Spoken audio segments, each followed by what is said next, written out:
घड़ी वाला, समय का सच्चा ज्ञानी। एक ग्रामीण जीवन से जुड़ी दिल को छू जाने वाली प्रेरणादायक कहानी। एक छोटे से गांव में एक बुजुर्ग घड़ी साज रहा करता था। लोग उसे घड़ी वाले बाबा कहकर बुलाते थे।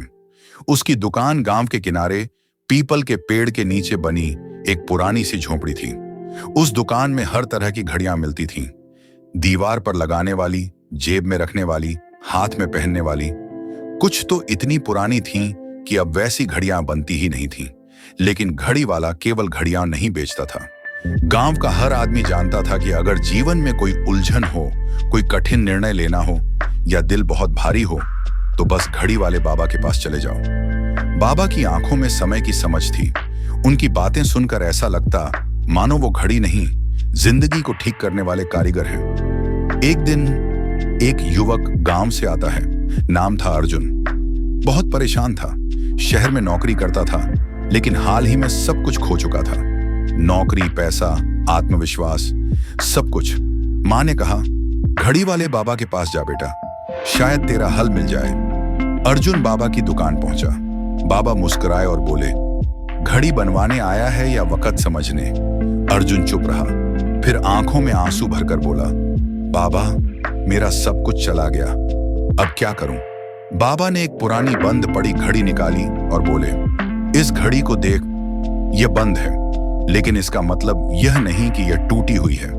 इसे बस फिर से चालू करने की जरूरत है, ठीक वैसे ही जैसे तू।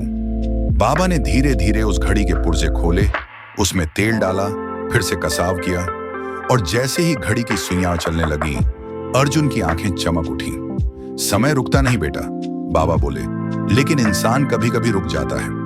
घड़ी जब रुकती है तो हम उसे ठीक करते हैं। इंसान जब रुकता है तो उसे समझ चाहिए, धैर्य चाहिए और फिर से चलने की हिम्मत। बाबा की दुकान, जीवन की पाठशाला। धीरे धीरे अर्जुन ने समझा कि वह केवल नौकरी नहीं, अपने असली उद्देश्य से भटक गया था। उसने फिर से छोटे कामों से शुरुआत की। गांव में ही बच्चों को पढ़ाने लगा, फिर युवाओं को डिजिटल काम सिखाने लगा। अर्जुन की जिंदगी बदल गई।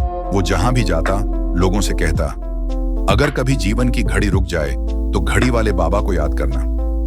बाबा का रहस्य। एक दिन किसी ने बाबा से पूछा, बाबा आप इतने ज्ञानी हैं तो ये घड़ियां ही क्यों बनाते हैं, कुछ और क्यों नहीं?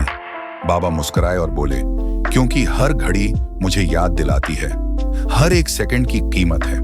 हर टिक टिक ये सिखाती है कि वक्त रुकेगा नहीं तो हम क्यों रुकें। अंत में एक दिन बाबा नहीं रहे, लेकिन उनकी घड़ी की दुकान अब भी है। अर्जुन ने उस दुकान को संभाल लिया।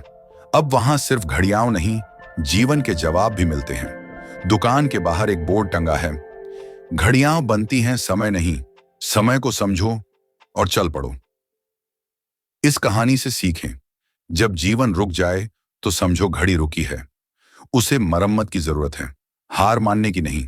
हर वक्त की अपनी कीमत है और हर समस्या का हल समझ और समय के साथ मिलता है। कभी कभी सबसे आम इंसान सबसे बड़ी सीख दे जाते हैं।